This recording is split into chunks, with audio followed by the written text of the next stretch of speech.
Tortor ini adalah tortor adung-adung Parsiarabu, di mana tortor ini bermula dari penenun ulus yang suaminya mencari pewarna ulus ke hutan, tetapi tiba-tiba dia kena serangan binatang buas, sehingga dia dipanggillah orang bintang untuk mengobati suaminya.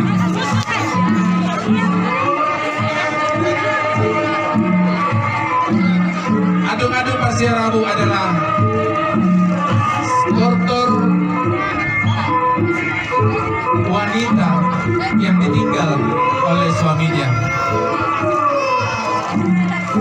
Seorang wanita apabila ditinggal oleh suami, itulah kesedihan yang mendalam bagi suku Batak. Sampai-sampai wanita tersebut menutup kepala bahwa dia merasa tidak berharga lagi di mata orang lain.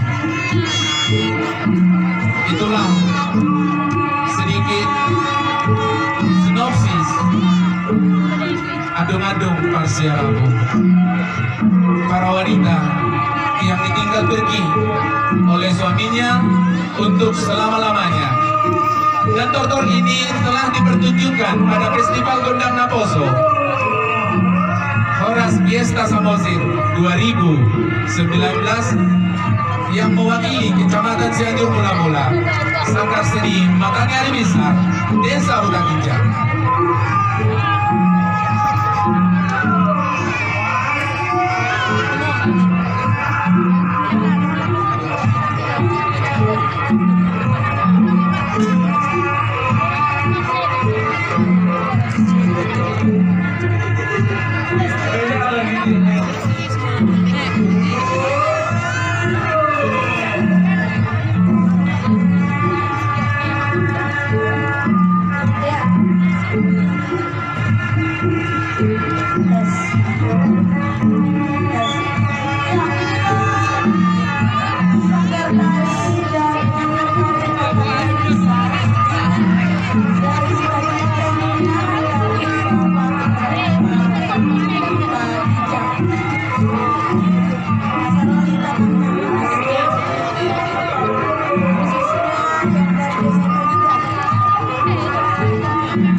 Tapi,